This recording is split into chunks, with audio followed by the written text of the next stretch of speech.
Precis অবৈধ সরকার দুচুর সরকারকে আমরা চাই না।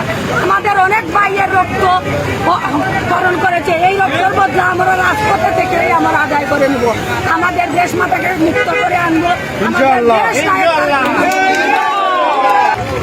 সরকার ক্ষমতায় থেকে দেখেন দিনের ভোট রাতে দেয়, আজকে জনগণের ভোটাধিকার থেকে হরণ করছে।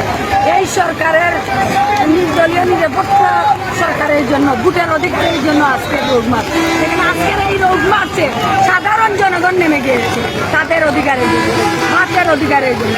এই সরকার আমাদের ভাইদেরকে অনেক ভাইদেরকে ঘুম হত্যা কারাগারে গিয়ে বন্দি করে রাখে।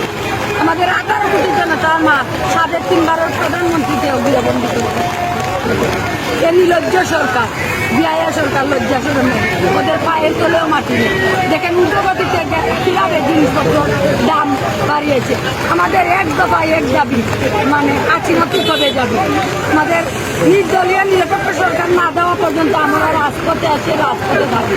আজকে আচিনা বলে দেশের বাইরে গিয়ে যে হিন্দু সম্প্রদায়ের লোককে দেখাশোনা করে, হিন্দু সম্প্রদায়ের লোককে হবে বাপের পৈতৃক সম্পত্তি অভাবে খায়। কিন্তু এখন সংখ্যালঘুদের লোক বুঝে গেছে যে ওদেরকে উনি ব্যবহার করে, এরা এখন ভয় পায় না, এখন জাতীয়তাবাদী দলকে ভয় পায়। অনেক সময় দেখেন এই যে অক্টোবর মাস আসতেছে পূজা, দুর্গা পূজা, তারাই প্রতিমা ভাঙচুর করে কি করে জাতীয়তাবাদী দলের জন্য উপরে দোষ চাপিয়ে দেয়, মামলা দেয়।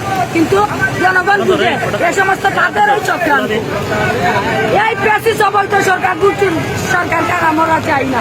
আমাদের অনেক ভাইয়ের রক্ত করণ করেছে, এই রক্তের বদলে আমরা রাজপথে থেকে আমরা আদায় করে নেব। আমাদের দেশ মাতাকে মুক্ত করে আনবো। আমাদের দেশ